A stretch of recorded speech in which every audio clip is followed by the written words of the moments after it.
It's time for Talkward, cringeworthy tales. And now, your host, weekly humorist, editor-in-chief, Marty Dundix. Hi, and welcome to Talkward. I'm Marty Dundix, editor-in-chief of Weekly Humorist Magazine, and this is Talkward, a fun little podcast where professionally funny people come to tell awkward and cringeworthy stories. And I'm super excited about today's guest because this is her third time on the show, and every time she's on, it's wonderful and exciting, and it's always full of interesting stories and energy, lots of energy, always with this wonderful comedian, Brittany Brave. Welcome to the show, Brittany. Talkward, wonderful to have you. Thank you, wonderful to be here. Third time's the charm. Third time's the charm. Here we are. I was in a middle school pop group, and that was our name. We were called Third Time's the Charm. Is that real? Yeah, that might be my story now, maybe. I don't know. Yeah, no. But I was, yeah. Third time's the charm. Middle school pop group for you. What was the main pop stars when you were in middle school? Was that NSYNC time? Yes, NSYNC, Beyonce, Destiny's Child. There was this group called Dream that was really big. BB Mac. Yeah. That was it. Yeah. Christina Aguilera, Jessica Simpson. So that was like that. That was like 97, 98, 99. Yeah. Early millennium, late 1990s. I was working as a DJ at a hit music station in Syracuse, New York at Z89 Radio. And that was a major rotation, was all of those pop songs. Right when I got there, it was like Barbie Girl, Aqua. And then it was like NSYNC, Backstreet Boys, 98 Degrees, all of that stuff. Like there was such a major wave of similar pop engines. Like the record label started like manufacturing pop songs, pop groups. Yeah, and Backstreet and O-Town and all of them. And and I'm sure like Third Time's the Charm, or as we called ourselves, 3TC. We probably submitted our tape to you in your radio station. And you were like, we were like 3TC, because there was also 3LW was one of the groups at the time, Three Little Women, and we were Third Time's the Charm. So we really thought we were going to make it. 3TC kind of sounds like it might be a serial killer nickname. Fun. The 3TC killer strikes again. He's got a disgusting MO, and is he single? That's what I want to know. Is he single? It's always baby doll heads. Is he single? Probably. And if he's in prison, he probably has tons of admirers. I can do long distance. That's all I'm trying to say. Brittany Brave, you are a comedy producer, a comedian. You are a small business type entrepreneurial person. You are currently in Miami, Florida. Mm-hmm. You were in New York, but you kind of split your time between New York and Miami now because you still do shows in New York. And you organize shows that are in New York, but now they're virtual shows. But they weren't virtual shows. So let's talk a little bit. Last time I talked to you was probably about a year ago. And you were running shows at, it was called Rock Candy. And it was a great, was that a monthly show? Monthly at Rockwood Music Hall. Yes. Rock Candy. You had great marketing, great. I loved all the PR stuff you did. I thought you had great branding for that show, and you always had a great headliner. And it was a cool looking room. You got big names. Yep. And then everything stops, and all of us who have monthly shows realize that not doing a monthly show gives you a little bit of time to breathe. Right. But then, how quickly did you go from not having a monthly show in person to finding another way to do comedy not inside traditional means, places, things like that? I think it was 12 hours. When you're sick in the head, like us comedians are, it's literally like a drug. And I think I was in like denial over what was going on with this pandemic. And I mean, I was still like, well, are my shows still happening? Because I feel like everyone accepted the reality of this pandemic at a different moment in March 2020, right? Like by the end of March, everyone was like, okay, well, we're locked down and everything's shut down and we're in it and this is real. But I remember those like 2 weeks leading up to it. Some people immediately were canceling stuff and going home. Other people like myself were in like complete denial and like still going to shows and like, is this serious? Like, what's this Corona thing? Yeah. Like everybody. And then the second everything was actually canceled and actually closed, and Daddy Cuomo was like, no comedy, it's illegal. I call him Daddy Cuomo. Then I think like that first week I remember being trapped in my apartment and having like a real, like an outpouring of support from like other like media outlets and people, friends being like, I don't even think it hit us comedians. And my friends were like, what are you going to do for money? And then I was like, oh yeah. Like, and then enters everybody's new OnlyFans account. Exactly. And then I was like, okay, this is what I'm going to do with all these elbow pics and feet pics. Feet pics are oversaturated. So I started to rely on the elbow, the side nostril really gets. Sure. There's a niche for that. There's definitely some earlobe. People are into earlobes. Let me tell you something about internet porn. And I don't know a lot about it. I think I have a pretty basic knowledge, comprehensive knowledge. If you think there's a market for it, there's a market for it. Just when you think there's a market for just about anything, I think. I think it was that first, like second or third week of March, once everything was actually closed. And what was the first thing we were doing? Instagram Live was the first thing everybody hopped on. Instagram Live was everywhere. Yeah. Instagram Live was almost like you would I watched some, but a lot of them it was accidentally going into because you were trying to look at someone's story and then you'd accidentally hit someone's Instagram Live and you entered into a show and you want to get out as quickly as possible. But if you were like one of 4 people in the show, you had to stay. Oh, you have manners. They would see me and it would be like, oh, Marty just joined. Hey, Marty, how you doing? I'm like, I'm doing great. I'm so excited about this show that I just joined. I'm going to sit here, and honest to God, I did this. I would leave, because I didn't want to watch it, but I didn't want to leave, so I would just leave it on my phone, and I'd put my phone down on the couch, and I'd go back to watching TV, and it would just be on, because I felt like I was attending, and I was being supportive. And then I'd be like, and I'd check to see how many people, I'm like, okay, enough people are watching now that I'm not. I can bow out. Leaving. I could bow out. Yeah, that's so funny. That's funny. You're much more polite than I am. I would, by the time they would finish the sentence, Brittany Brave just joined. Brittany Brave was gone. Let me put it that way. I was out. Okay, Irish exited right out of that shit. And that was always interesting too, Instagram Live, because first off, it's a very static platform that's terrible for stand-up. So we were all trying to make that work and whatever. But like when you're bombing in real time, and I could talk about this now because I bombed so badly last night that it's very fresh. I'm still licking my wounds. You're spending the entire time like guessing, am I bombing? Yeah. Or like, they look engaged. How bad is this going? And I'm trying to, and then on Instagram Live, you watch the numerical count go down in real time. It just drops as you're losing people's attention. So, it's like a stock market crash in real time. It's like an audience crash. It's just like, literally. Oh, the number is this number in the negatives? How is there negative people in the show? Yeah, like whenever you watch movies and like stock market executives are like, and running around because like stock is dropping. That was us. We were like sweating and we're like, tell your best joke, take your shirt off, show an elbow. Ooh. So yeah. But it made me tougher. It made me stronger. It was like, I think so. I think so many people are, and you've noticed it with the late night talk shows and places that used to rely on having an audience to have a reaction immediately, like Colbert or anybody that did a late night show at home. They've changed their monologues, but some people have been able to become better at the jokes are stronger because they're not relying on that audience energy. So they know they're not going to get that reaction that's going to make them feel good.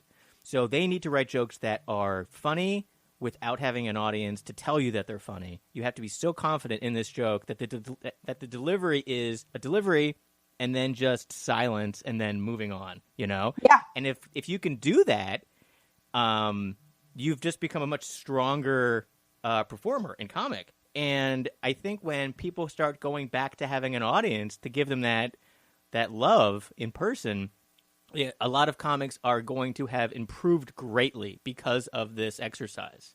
Not all, but some will have become like much better because they've been working out their joke crafting without getting that audience, because a lot of times audience will laugh when something isn't even funny, because they want to support you. And they probably, without having any support, even if it's like fake laughs, they've had to toughen up a lot to be out there and like still trudging. You know, a lot of people hung it up temporarily until they can get a real audience. And the people that are out there making the shows, I've seen a ton new. There's a lot more new names I'm seeing because it's people that maybe you didn't see as much at the bar shows or in the club booked shows because maybe they didn't make it on, and now they are working it like nonstop. Yeah. I think that there's yes, that is definitely a thing. So the virtual comedy, it was kind of, I'm a big fan of it for that reason. Like how you said, I personally, I felt like as if I've grown immensely as a comic from it. Just because, like, you know, there's obviously nothing compares to like a live living, breathing room inside too with a live audience. But yeah, sometimes you allow yourself, it is feeding off of their energy, and it's a lot easier to get in your head in front of a live audience. If something you expected to land one way and it doesn't, or what does that person's look on their face mean? Do I have them? Do I not? Who's in the room? Blah, blah, blah. And all these different bullshit factors. Is factors. Jeffrey Toobin in here? What is he doing? What? Why is he here? Yeah, exactly. Jeff Bezos. No, okay. It's so all these different things. And I think Zoom comedy, it became like a workout. It helps with your pacing a lot with your pacing, just to help you slow down and like recraft your delivery. And a little bit of like the lack of fuckery, if you will. Like you're just kind of like, well, I know I might not get the response. So it really is just about the material and me working something out. And I mean, I will say like, I think this pandemic has leveled the playing field. Like I've seen some people have fallen off the face of the planet. And I guess if you found out that like comedy really wasn't what you wanted to do, more power to you. I think everybody reinvented themselves to some extent in this quarantine.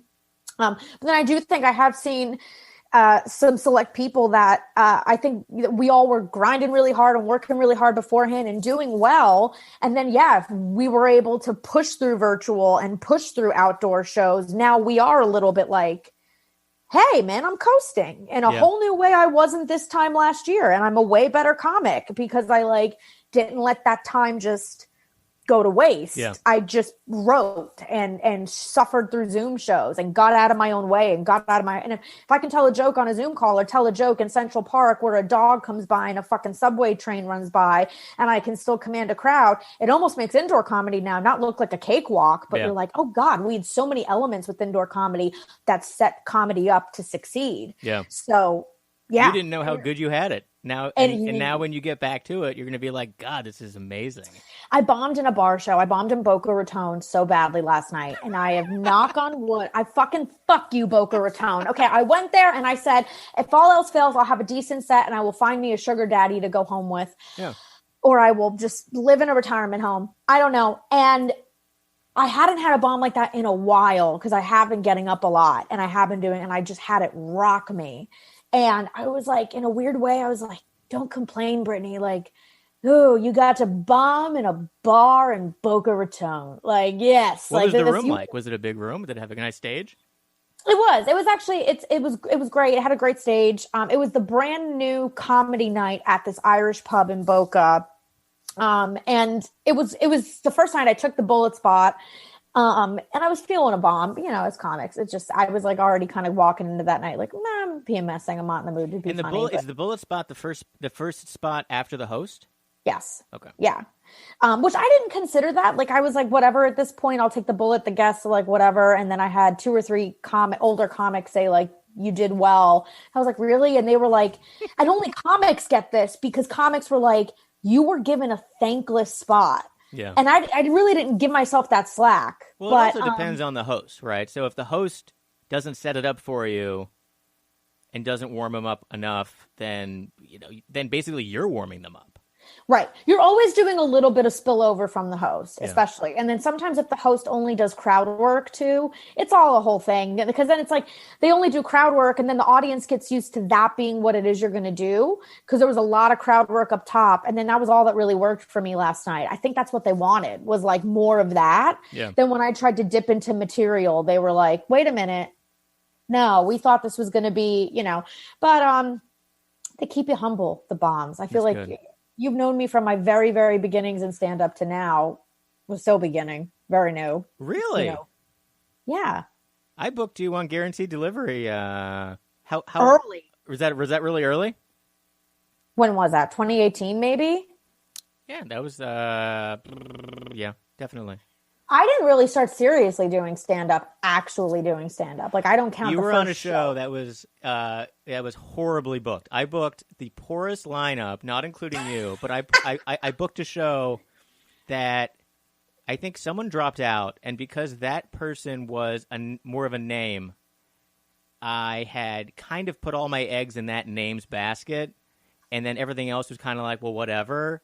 And Wendy Starling was hosting it, and someone bailed, and I called Micah Fox to fill in, and Micah and Wendy were looking at the lineup, and they were like, you don't really have a show. And this is at the show. This is like 10 minutes before the show.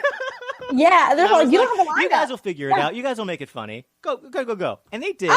They did. Yeah. You were one of the real comics on the bill. Everyone else was kind of like a friend that asked me to be on the show, and I was like, sure, you can be on the show. And I put too many friends who asked me to be on the show on the same show. So you were running like an open mic, really? It was probably worse than an open mic. It was. Oh, no. Yeah, because So it it didn't was have hell. enough. It was like an open mic that only had like 4 people. That's pretty bad when I you ended up letting this guy who was the door guy at some comedy club, and he wanted to do 5 minutes. So we let him on stage, and then he like knocked the lamp over that was on the. I do remember this. Remember that? I was like, what is going on? It's so funny because after you start after the show starts, and you're the producer, your part is pretty much done. Like I'm just gonna run itself now. I'm running time and I'm giving the light, but I mean, the show is off and running. Like I've pushed the boulder down the hill, and we'll see where it goes. And at that point, I was just watching it, and it was someone else's show. I was like, what is this show? Yeah, you're like, is this? Did I make this happen? Is this my doing? It What was happened? fun though. They were all fun, and looking back on any of them, you miss it so much. You're like, God, I had such an opportunity to do this wonderful show in this wonderful room, and I enjoyed every show, and now I'm not getting to do them, and I miss it so much.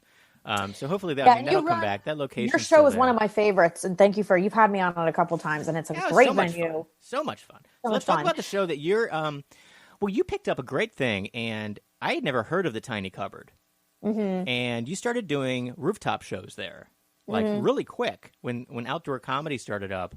And what is this location, and how did you find the Tiny Cupboard? I know that you were running shows there. I know that Natalie Cuomo was running shows there. Mm-hmm. And so, like, how did you guys find this place? How did they start saying, oh, this is a rooftop we have. Just let's start putting people on the roof. Like, had they had shows up there, like music shows before?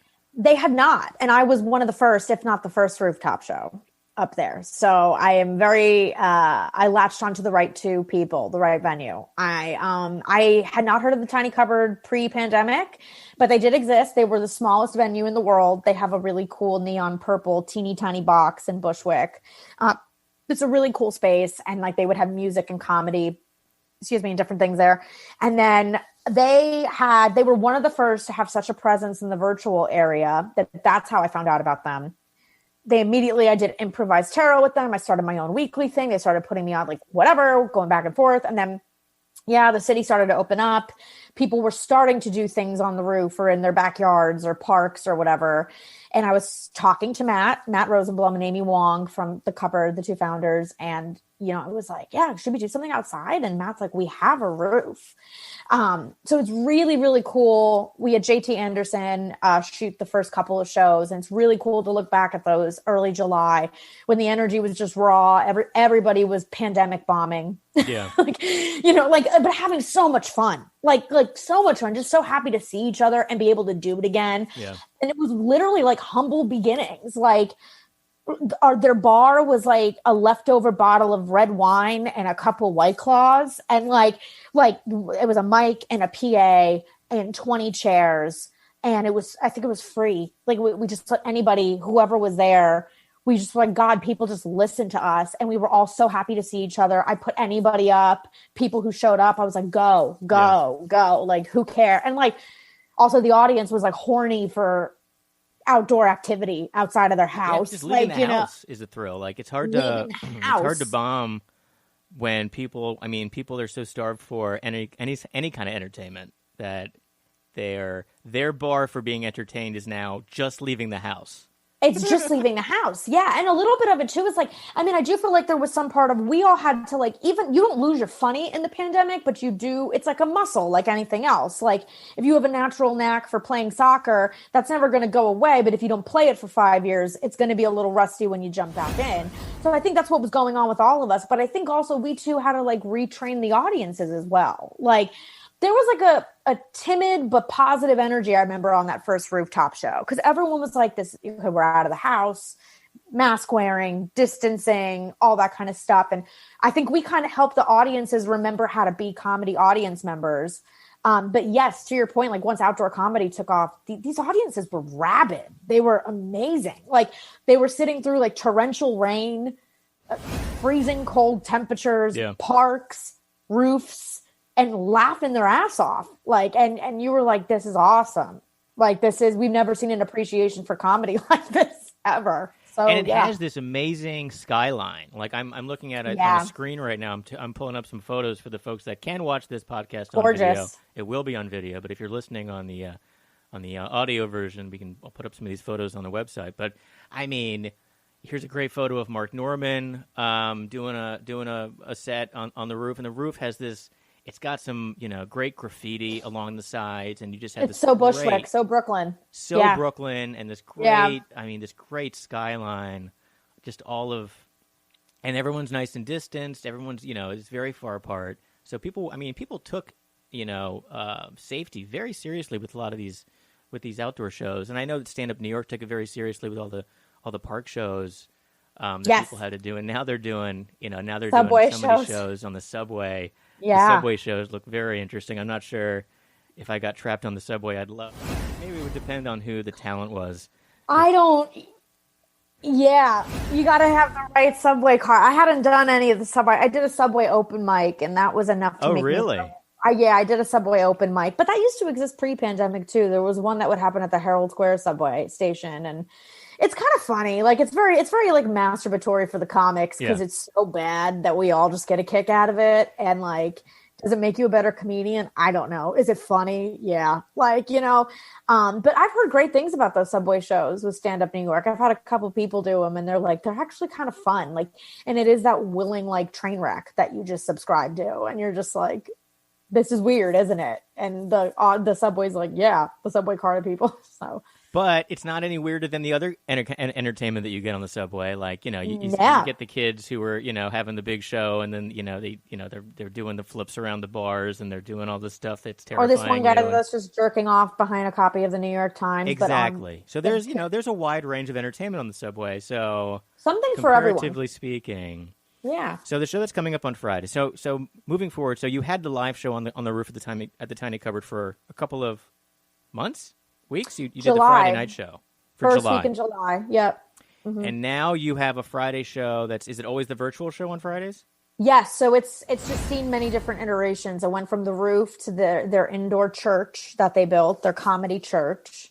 And then from there, yes, now that everything's shut back down, it's now on Zoom. Same time, every Friday, 8:30. So this is called the Friday show. I have the poster for this Friday show up on the screen, and it's the Friday special virtual room and fundraiser presented by Brittany Bray, Fridays. 8:30 on Zoom. And this is supporting Abortion Access Front. So this is a fundraising show. Yes, it is. And Liz is going to join us. The fantastic Liz Winstead she's popping in tomorrow night too. So that's going to be great. That's exciting. And who do you have?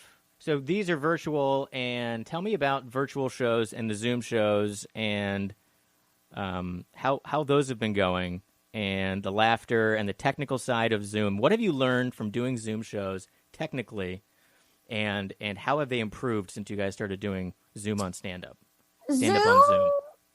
Yeah. I love virtual comedy. I will say that. I am sorry. That's my parents' landline going off because I'm at home. I should answer it. Sorry, this is 1942 calling. 1942 calling. We want some of your rights back. And so I love virtual comedy. It's been a lot of fun. I've been used to it. I've done it on StreamYard. I've done it on Zoom. I've done it on a lot of different stuff. Zoom, I will say this. no shade to Zoom if the Zoom gods are listening, but I think it's one of those things that we all are embracing because it's out of convenience. It's had its awkward moments trying to navigate. And I feel like I think back to like the first few shows that we did and not knowing you could God mute people or spotlight cameras or different views or breakout rooms or whatever. We all were just like, is this thing on? Like screaming into our iPads and laptops. And now, it's like, now it's just constantly, now it can be great if you know how to finesse it, but it's kind of no different than any kind of hosting or producing a comedy show. The only thing that I worry about and that I'm trying to figure out, and someone, I think I was talking to somebody earlier who had gone to a bunch of Zoom shows, and I think one was with Mike Birbiglia, and something that I find missing is that Twitter of laughter, just that little, almost like the canned laughter in a sitcom that you get that makes you feel like that was the end of the joke. Track. A little. I want Zoom to let me not necessarily have a laugh track, but kind of. Like you could actually push a couple of good buttons that's like big laugh, small laugh, but then maybe all of the people in the Zoom, if you can push a button to make everybody who's not a performer make their microphone at like 2. Right? Oh, yeah. Like an audio mixing board. Yeah, so the audio is like background noise, but it's like, but it's like background noise that, when together, would feel like a wave of laughter. Instead of having it be the same volume, and then it's like one guy's like, ha, and you're like, oh, Jesus, shut up, mute that guy. This one woman who from Wisconsin, I think her name was Rita, she decided to garden. She was like potting plants during a Zoom comedy show, and it was right by like her speaker, and you were just hearing clanking and clanking of her like little shovel and stuff. And I was like, Rita, go on mute. Like, just do one thing at a time, Rita. Don't multitask. That's a good point. Yeah, because it is all equal, and then they do have that issue of like the camera pans to the person who's technically the loudest, who often isn't the comedian. It's usually Rita and her fucking succulents. Okay, so yes. Zoom, get on it. Yeah. So are you on the TikTok? You're not a TikTok person? Because it's like, it's interesting. I've seen a lot of, because I'm a isolated person these days, so my entire world is social media and my phone and Instagram and whatever. Which it was for everybody before the pandemic, but now we just have an excuse. Now we're like, exactly, this is my life. Exactly. Right. And people that have definitely started OnlyFans, which is like interesting. And then definitely started TikToks. Like, people have become TikTok celebrities. And I'm not on TikTok, but the amount of viewership that people seem to get on TikTok is insane. Like, it is, but I don't think it translates. I don't really like TikTok. Sorry, China. I made a mistake when I was like, I'm gonna get Weekly Humorist on TikTok. I'm just gonna set this up, and it was like right before everything shut down. I was deciding I was going to go on TikTok, and I was going to have a Weekly Humorist brand on TikTok. So I opened up the TikTok, and I'm like, I want the Weekly Humorist username. I'm like, yeah, it's available. So I secured that, and it's setting up account. It's like setting up account, birthday, and I just put like the start of the business. Yeah. Which would be 3 years. So it's like, oh, since you're 3 years old, you can only have limited access to TikTok. Thank you. And it like shut my account down, so now I can only look at like animal videos. And it won't let me change it. So I have this. I secured the username. I can't use the account at all. That is hilarious. They should do that with OnlyFans too. They should be like, since you're only 17 years old or 18, I don't know. Yeah. That's funny. Yeah, that's really funny. So I can only look at, it's like baby animals and babies. And which is honestly, arguably, you're in the best 1% of TikTok. Yeah.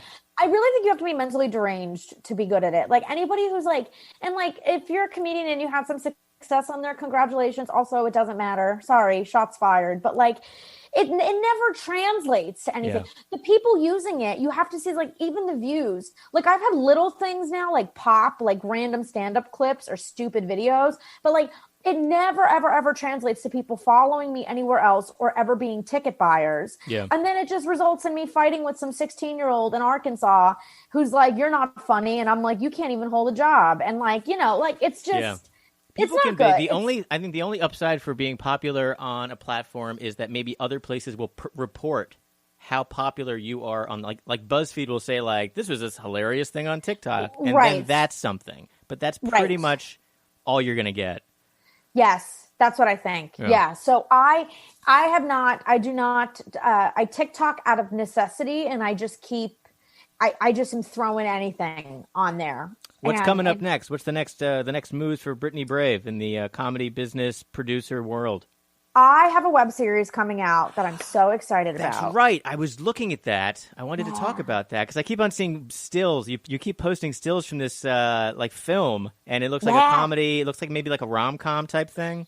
A little bit, yeah. It's called The Disastrous Dating Life of Diane Damone, and it is a web series. It's very high maintenance, Fleabag-esque, and it's great. It's episodic. One story, one guy at a time, and it's a very awkward, quirky, but real. So each episode is a different guy. It's a different guy. Okay. He's introduced. We see it's based on real life too. It's based on things that I've gone through, and also things that the director and creator Joe Conroy, his friend Lori, they're very good friends, and she, much like me, we bonded on this.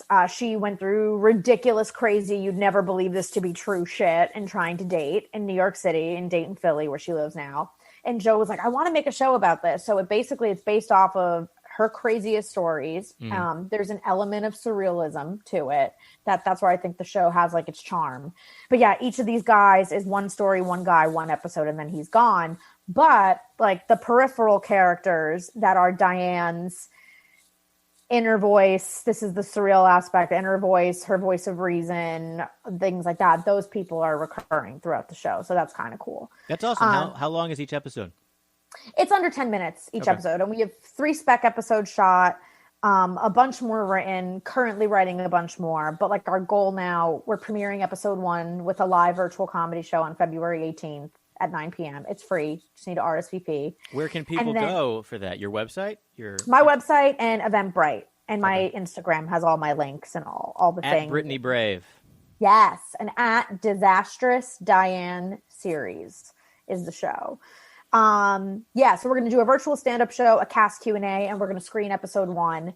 And then we're going to let episode 1 breathe and see what it does. We have 2 already made. And then I'm probably flying back to New York in March and April to make another 3. And yeah, we all really love this show and believe in it a lot. And I got to write in it, help cast it, help produce it, help it scout looks great. locations. The stills that I've seen, it looks real high quality. Like it looks like I thought it was a movie. Like it's awesome. It looks great. Yeah. And he's wonderful. Joe Conroy and Americana Media is who's producing and who created it. And I'm very fortunate. We worked together like a year and a half ago on an entirely other web series. And then he approached me last summer. And he's like, I've been writing this web series. It's about like a feisty Italian girl who's both feet in and both feet out, trying to find love and connection in New York. And he's like, I can't help but hear you in all of the scripts. And I was like, hell yeah. And since some of this is coming from an autobiographical place, this can be your cringeworthy Talkward story can be maybe one of the things. Yes. Oh yeah, sure. So tell me a story that maybe made it into the web series.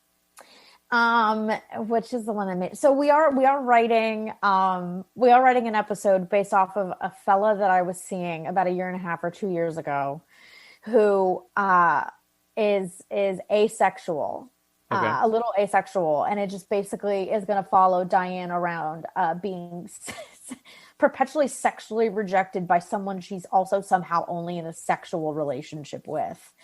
And this guy literally, it was very strange. And we started off as friends. And then it opened up that part of our relationship, and it was great. And it was healthy, fun, whatever.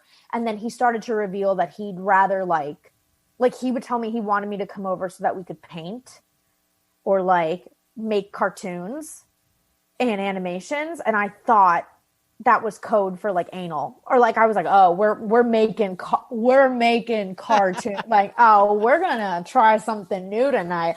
And then I would get there and he'd be like, Bugs Bunny you. Right. Yeah. Right. Exactly. It was really bend over 101 Dalmatians. No, or whatever.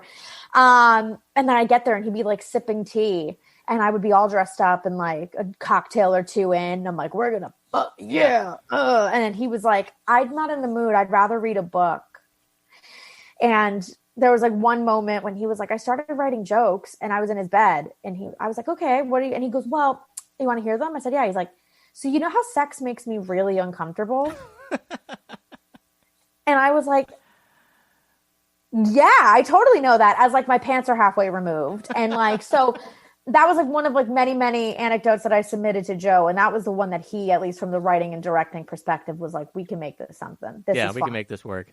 Yeah. I'm guessing that relationship did not work out with that fellow. Yeah, we're friends now, but you know, it's hard out here. That's why I think Diane really captures the like, she wants someone. She doesn't need someone. And I identify with her a lot in that I am like all in. Yeah. But I think the way it differs from other dating shows is that she's got her wits about her. Like she's all in, but then she's all out, like at the same time. Like there's no romanticism there either. Like she knows her line, and when it's crossed, she's out. And that's it. So. That sounds super exciting. Well, congratulations on the web series coming out. Thank you. And the big show on Friday. And every Friday at the Tiny Cupboard, people should go to... it's free, too. Go to the free show. Well, tomorrow's donation-based. February 5th is donation-based. But every other week Tomorrow, is free. you should pay something, you cheapskates. But then the rest of the time, totally free. And free. You can get that information all on Instagram at the Tiny Cupboard or at Brittany Brave. And yes. I hope I get to see you soon, Brittany Brave. I know, me too. I hope I'm planning to come back and do a visit in New York. Yeah, like April-ish. Okay, I'll see you in April-ish. So hopefully we can, touch. You're not missing anything here, though. Enjoy Miami. That's because right we just had like 4 feet of snow, and I haven't left the house in a week. So it's 4 feet of snow means 4 feet of cocaine down here. So yeah, you guys in Miami, you guys are always having fun. Know how we are. So now it's just like a puddle. Everything's just a puddle, and everything's disgusting and dirty in New York and wet and gross. So you're missing nothing. Greatest city in the world, baby. Greatest city in the world. Yeah. I'll talk to you soon. Thanks for being on Talkward, Brittany Brave. Thank you, Marty. I love you. I love you, too. All right. For tuning in, and thanks for watching. This is Talkward. Tune in at talkward.com and subscribe on iTunes and Spotify and watch on Instagram TV. I'm Marty Dundix, weekly humorist, editor-in-chief, and we'll see you next time. Thanks for watching. Bye. Bye. Bye, Brittany Brave. Bye.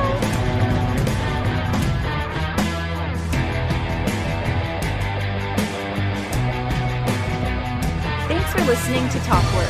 Please subscribe, follow us, and visit weeklyhumorist.com.